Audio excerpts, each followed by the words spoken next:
Good evening साथी। तो साथियों, आज की क्लास में हम देखेंगे जो हिंदी साहित्य की किताब है कौन सी है साथियों। आरोही, उसका अध्याय 6 देखेंगे साथ। आरोह ने अंतरा है मेरे साथियों। अध्याय 6 है वसंत आया तोड़ो। इसकी हम आज क्या देखेंगे, कवि परिचय और पाठ का साथ दोनों देखेंगे साथियों। शुरू करते हैं क्लास। क्लास शुरू करने से पहले आपसे छोटी सी रिक्वेस्ट है, एक से मिस्टेक सब्सक्राइब करें, लाइक करें, शेयर करें, कमेंट करें, ताकि आप क्लास किस प्रकार से लगे। इसके कवि परिचय में कवि का नाम है रघुवीर शाया। तो सबसे पहले जीवन परिचय देखेंगे। तो रघुवीर सहाय का जन्म 1929 ईस्वी में लखनऊ पर उत्तर प्रदेश में हुआ था। कब हुआ था? 1929 में हुआ था, लखनऊ में हुआ था। लखनऊ में कहाँ पर स्थित है? उत्तर प्रदेश में, यानी कि यूपी में स्थित है। उनकी संपूर्ण शिक्षा लखनऊ में हुई थी। कहाँ पर? लखनऊ में हुई। वहीं से उन्होंने 1951 अंग्रेजी साहित्य में एमए किया। क्लियर। रघुवीर सहाय पेशे से पत्रकार थे, खुद के पत्रकार थे। आरंभ में उन्होंने पत्रिक पत्रिका कौन सी पत्रिक पत्रिका में सहायक संपादन के रूप में काम किया। फिर वे क्या है, फिर वे आकाशवाणी के समाचार विभाग में रहे। कुछ समय तक वे हैदराबाद से प्रकाशित होने वाली पत्रिका कल्पना के संपादक से भी जुड़े रहे।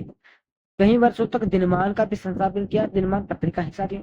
1990 ईस्वी में इसका देहांत हो गया था। 1990 में का देहांत हो गया था। काव्य की विशेषता देखते हैं।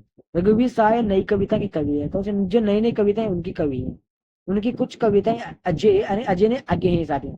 आगे ये वाले आगे द्वारा संपादित दूसरा सप्तक में संकलित है। उनके काव्य संसार में आत्म परम कहें आत्म प्रक अनुभवों की जगह जनजीवन के अनुभवों की रचनात्मक अभिव्यक्ति है। वे व्यापक सामाजिक संदर्भों के निरीक्षण, अनुभव और बोध को कविता में व्यक्त करते हैं। उन्होंने अपनी काव्य रचना में अपने पत्रकार दृष्टि, कौन सी पत्रकार दृष्टि, का सृजनात्मक प्रयोग किया है। मानवीय पीड़ा को, यानी कि जो मानव की जो पीड़ा है, दुख दर्द है, उसको अभिव्यक्त करना उसकी विशेषता को विशेषता है सभी इनकी कविता की विशेषता है। क्लियर। अब देखते हैं रचना। रघुवीर साई के प्रमुख काव्य करते हैं सीढ़ियों पर धूप में आत्मीयता के विरुद्ध, कहीं सीढ़ियों पर धूप में आत्मा आत्महत्या के विरुद्ध, हंसो हंसो जल्दी हंसो, लोग भूल गए हैं। उनकी रचनाएं रघुवीर सहाय रचनावली 6 खंडों में प्रकाशित हो गए। उन्हें लोग भूल गए काव्य संग्रह में साहित्य अकादमी पुरस्कार मिला है। काव्य संग्रह पर साहित्य अकादमी को उनको पुरस्कार भी मिला है। क्लियर हुआ ना साथियों। देखेंगे कविताओं का सार। तो पहली कविता है वसंत आया।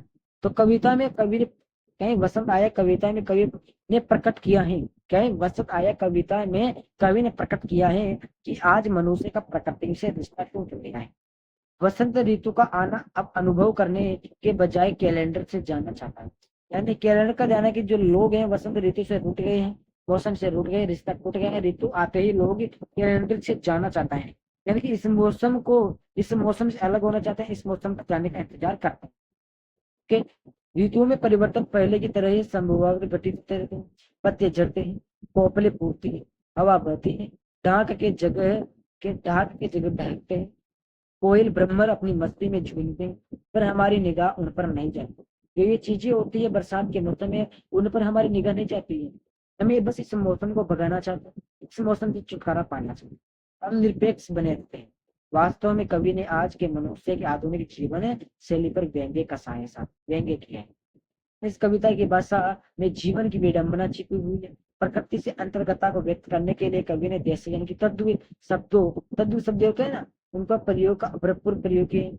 अशोक मदन अशोक मदन महीना, पंचमी, नंदन वन जैसे परंपराओं में रचे बसे जीवानुभाव की भाषा में इस कविता को आधुनिकता के सामने एक चुनौती की तरह खड़ा कर दिया है।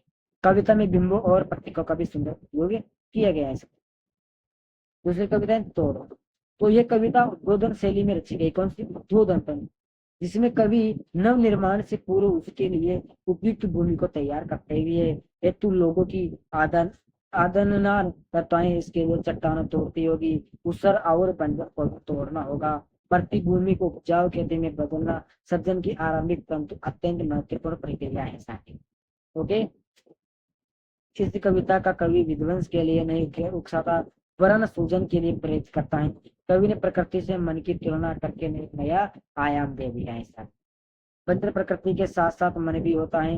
कवि के बंजर प्रकृति के साथ साथ मन में भी होता है। कवि मन में समाये उब और काज को तोड़ने की बात करता है। मन के भीतर की उब सूजन में बाधक, कभी सृजन का आकांक्षी है, कभी मन के बारे में प्रश्न उठाकर आगे बढ़ते। ओके साथियों, तो ये है हमारे पाठ का यानी दोनों कविताओं का सार। मैंने आपको पूरी तरीके से समझा दिया है, क्योंकि यही कविताओं का सार है।